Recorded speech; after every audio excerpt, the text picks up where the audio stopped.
No ano de 1905, Jonatas Goforth leu na autobiografia de Carlos Finney que um lavrador podia, com muita razão, orar pedindo uma colheita material independentemente de se cumprirem as leis da natureza, assim como os crentes podem esperar uma grande colheita de almas sem se cumprirem as leis que governam a colheita espiritual. Resolveu, então, saber quais eram essas leis e decidiu-se a cumpri-las a qualquer preço. Fez um estudo a fundo e de joelhos sobre o Espírito Santo e escreveu as notas nas margens da sua Bíblia chinesa. Quando começou a ensinar essas lições aos crentes, houve grande quebrantamento, com confissão de pecados. Foi na grande exposição idólatra de Sun Yat-sen que Deus, primeiramente, mostrou seu grande poder no ministério de Goforth. Durante o sermão, um obreiro exclamou em voz baixa: "Esse povo está tão comovido pela pregação como a multidão no dia de Pentecostes pelo sermão de Pedro." Na noite do mesmo dia, um salão alugado e que não comportava toda a grande multidão pagã que queria assistir, Goforth pregou sobre o texto: "Levando ele em seu corpo os nossos pecados sobre o madeiro." Quase todos mostraram-se convictos do pecado, e quando o pregador fez o apelo, levantaram-se clamando: "Queremos seguir a esse Jesus que morreu por nós." Um dos obreiros presentes assim expressou o que viu: "Irmão, aquele a quem oramos durante tanto tempo para que viesse, veio de fato esta noite." Nos dias que se seguiram, pecadores foram salvos em todos os pontos de pregação e em todos os cultos. Acerca do avivamento que nesse tempo visitou a Coreia, um dos missionários escreveu sobre o que presenciou. Os missionários eram como os demais crentes. Não havia alguém entre eles de talento extraordinário. Viviam e trabalhavam como quaisquer outros, a não ser nas orações. Nunca senti a presença divina como a senti nos seus rogos a Deus. Parecia que esses missionários nos levavam ao próprio trono no céu.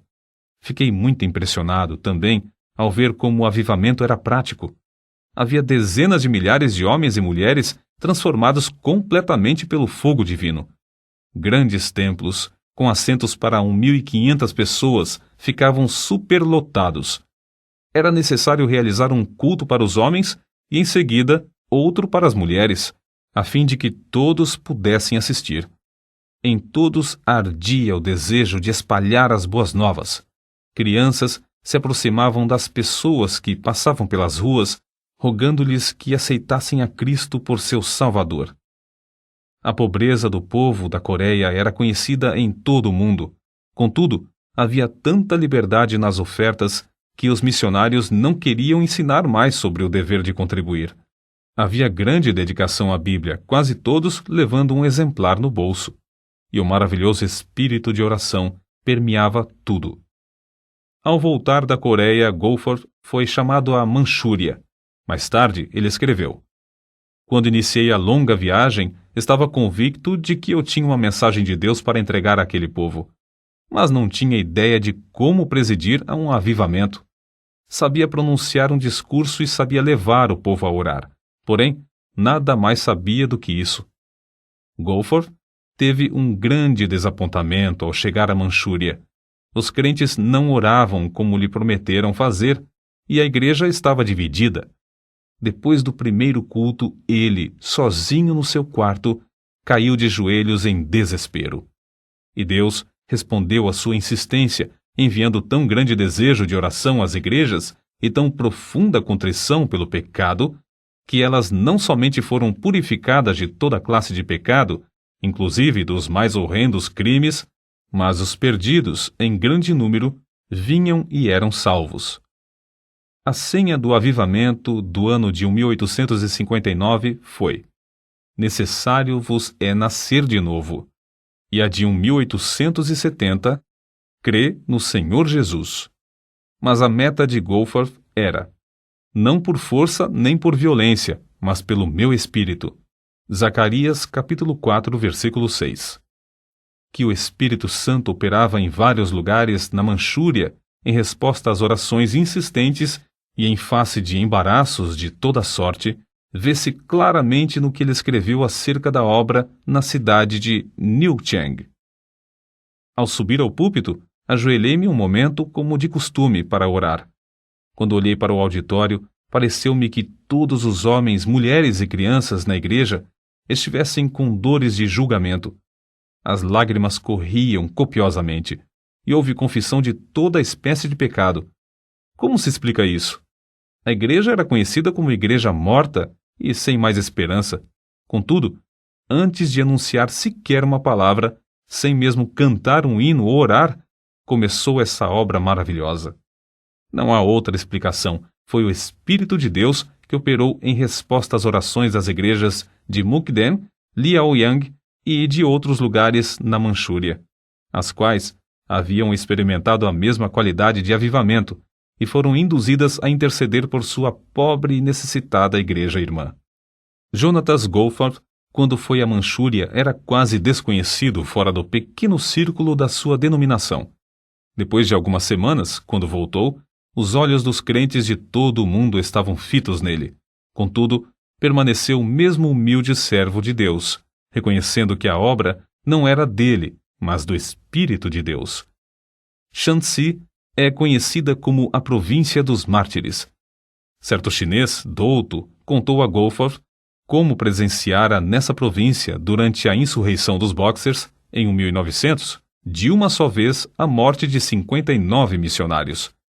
Todos eles encararam o carrasco com a maior calma. Uma mocinha de cabelos louros perguntou ao governador: "Por que devemos morrer? Os nossos médicos não vieram de países remotos para dar suas vidas para servir ao seu povo? Muitos doentes sem esperança não foram curados? Diversos cegos não receberam a vista? É por causa do bem que fizemos que devemos morrer?" O governador baixou a cabeça e não respondeu. Mas um soldado pegou a mocinha pelos cabelos e, com um só golpe, decepou-lhe a cabeça. Um após outro foram mortos. Todos morreram com um sorriso de paz. Esse mesmo chinês contou como viu, entre eles, uma senhora falando alegremente ao filhinho. Com um só golpe, ela foi prostrada, mas a criança continuou a segurar-lhe a mão.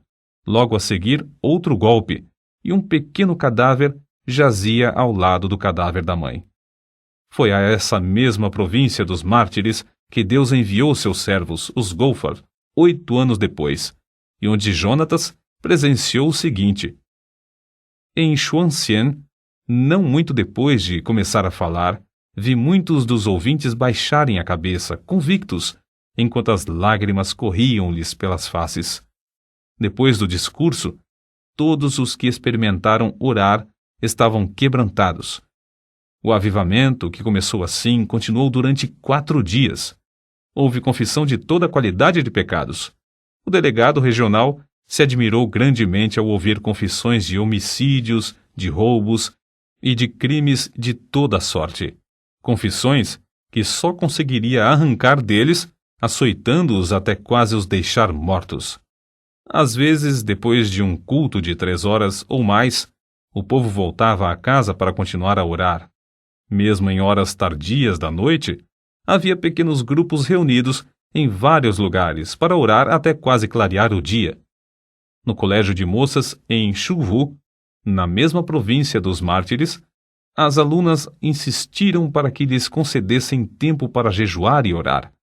No dia seguinte, quando se reuniram de manhã para a oração, o Espírito caiu sobre elas e ficaram de joelhos até a tarde desse dia.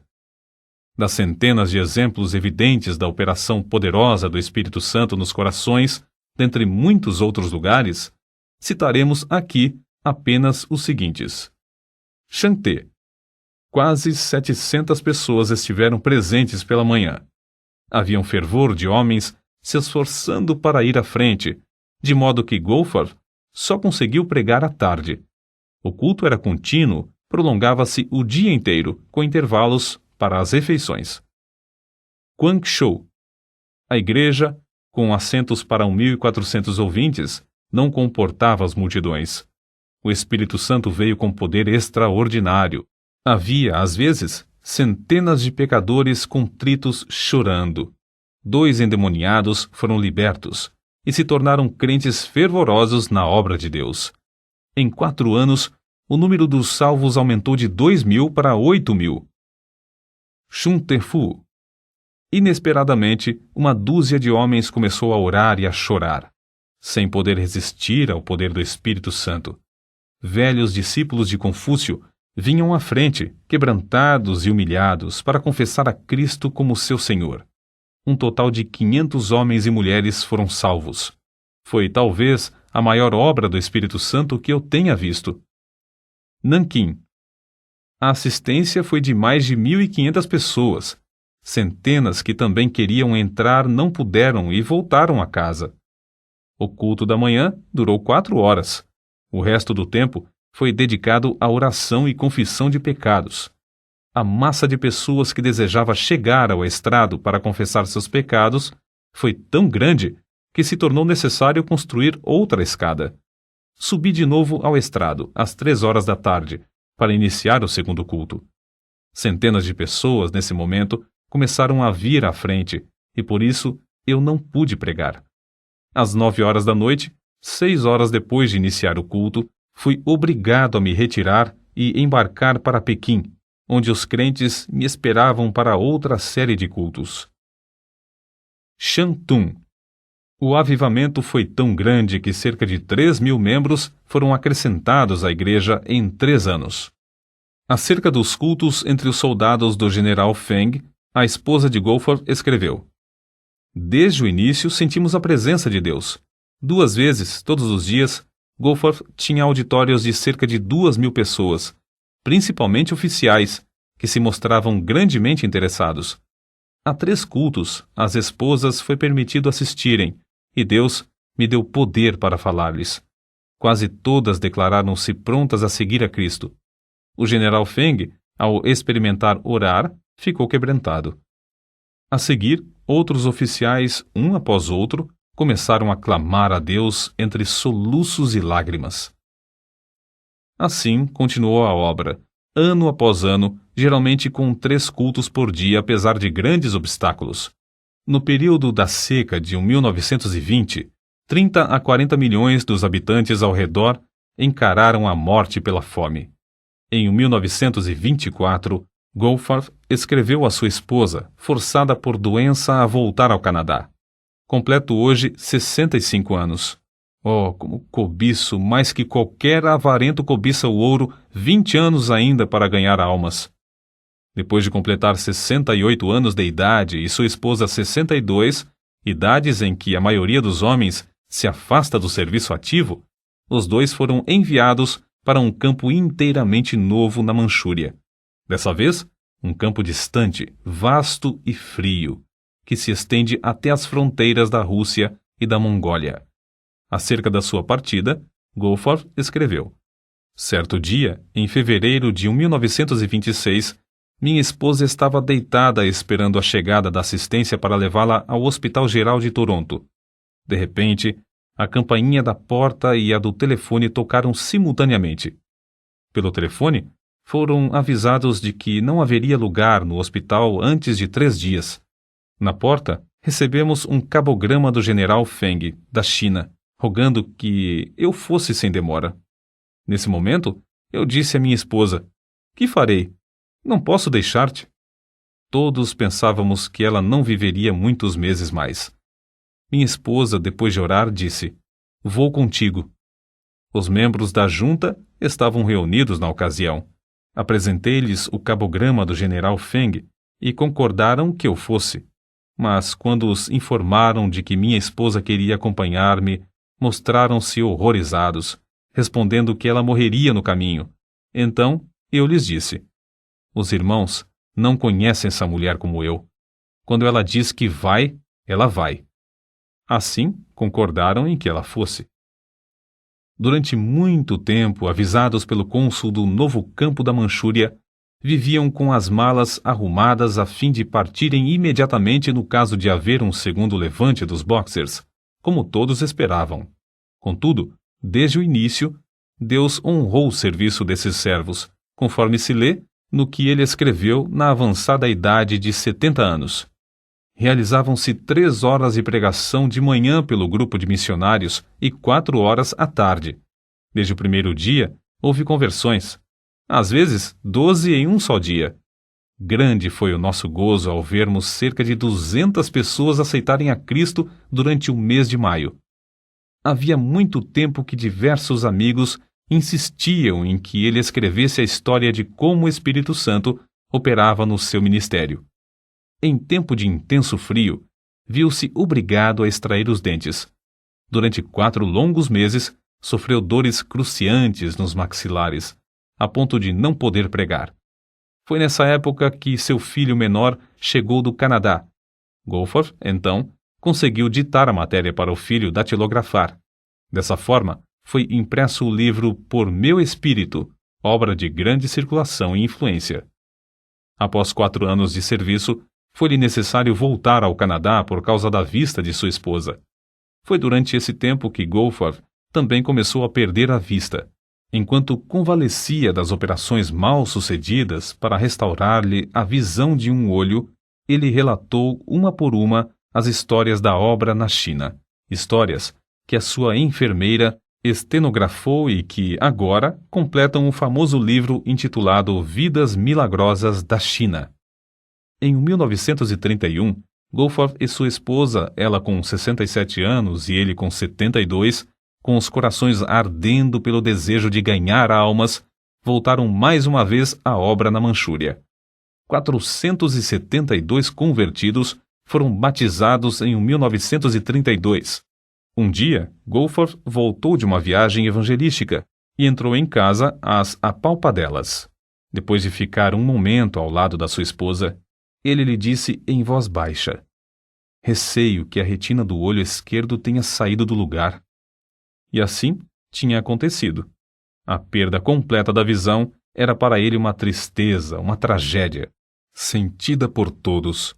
Ao mesmo tempo, chegou-lhes uma carta informando-os de uma redução tão grande no que recebiam para o sustento dos missionários e nas despesas das viagens evangelísticas, que parecia impossível continuar a obra. Foi a maior crise de toda a vida de Jonatas Goforth. Contudo, sem vacilar, olhou para Deus. A própria cegueira parecia mais uma bênção do que uma aflição. Os crentes mostravam-se mais ligados a ele do que antes. Vencendo o desânimo inevitável dos que perdem a vista, não cessou de pregar com a Bíblia que amava, aberta nas mãos. No ano de 1933, 778 convertidos foram batizados.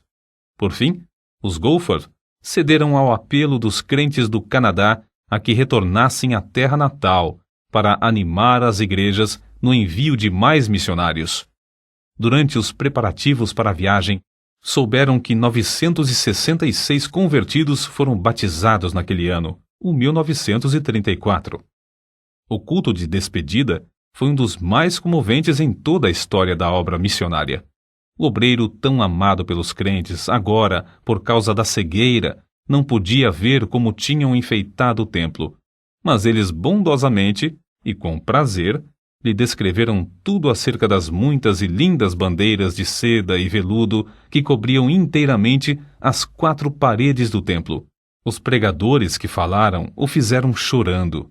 Um deles disse: "Agora Elias está para sair de nosso meio, e cada um de nós deve tornar-se um Eliseu." Na hora da despedida, havia uma multidão de crentes chorando na plataforma da estação.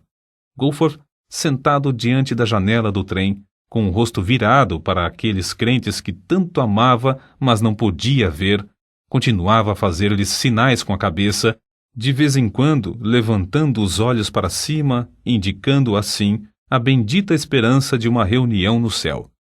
Quando o trem partiu, os crentes, com os olhos cheios de lágrimas, tentaram acompanhá-lo, correndo paralelamente, a fim de conseguirem olhar mais uma vez para o rosto desses queridos missionários. Durante 18 meses, Goforth pregou a grandes auditórios no Canadá e nos Estados Unidos. Dia após dia, esse veterano estava em pé diante desses auditórios, com a sua amada Bíblia aberta nas mãos. Abria o livro aproximadamente na página que desejava e citava as passagens de cor durante o sermão.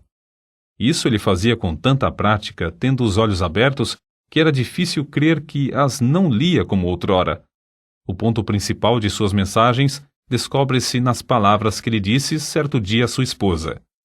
Querida, acabo de fazer um cálculo mental que prova com certeza qual o resultado de dar ao Evangelho a oportunidade de operar. Se cada um dos missionários enviados à China tivesse levado tantas almas a Jesus como os 6 missionários do nosso campo durante o ano de 1934, o último ano que passamos na Manchúria, isto é, 166 almas por cada missionário, o número de conversões na China teria alcançado a cifra de quase 1 milhão, em vez de apenas 38.724. Isto é, teria sido 25 vezes maior. Grifo do autor. Certo dia, quando tinha de pregar somente à noite, ele disse à sua esposa: em vez de sairmos de casa hoje, acho melhor participarmos de um banquete da palavra. Lê para mim o precioso Evangelho de João. Ela leu 16 capítulos desse livro. Percebia-se que era um verdadeiro banquete para ele, pela atenção que prestava à leitura de certas passagens. Antes de falecer, tinha lido a Bíblia de capa a capa mais de 73 vezes. Na noite do dia 7 de outubro de 1936, Jonatas Goforth, depois de um discurso fervoroso e longo sobre o tema Como o fogo do Espírito varreu a Coreia, deitou-se tarde para dormir. Às 7 horas da manhã seguinte, a sua esposa levantou-se e vestiu-se. Logo a seguir, verificou que foi mais ou menos no mesmo momento em que ela se levantou que ele, dormindo aqui na terra, num instante, acordou na glória, vendo de novo. Poucos dias antes, ele tinha dito que se regozijava em saber que o primeiro rosto que ia ver seria o de seu Salvador. 5 anos e meio depois de Jonatas Goforth haver dormido no Senhor, Rosalind Goforth reuniu-se ao seu amado marido e companheiro de lutas. As últimas palavras que pronunciou foram estas: o rei me chama, estou pronta. Dela também pode-se dizer, como foi dito a respeito dele, entregava-se à oração e ao estudo da palavra para saber a vontade de Deus. Foi esse amor pela leitura da Bíblia e a ininterrupta comunhão com Deus que lhe deram o poder de comover auditórios e convencê-los do pecado e da necessidade do arrependimento. Em todas as ocasiões, ele dominava sua própria pessoa e confiava inteiramente no poder do Espírito Santo para descobrir as coisas de Jesus aos ouvintes. Que o mesmo brado de guerra seja sempre nosso, não por força, nem por violência, mas pelo meu Espírito. Mas recebereis poder ao descer sobre vós o Espírito Santo.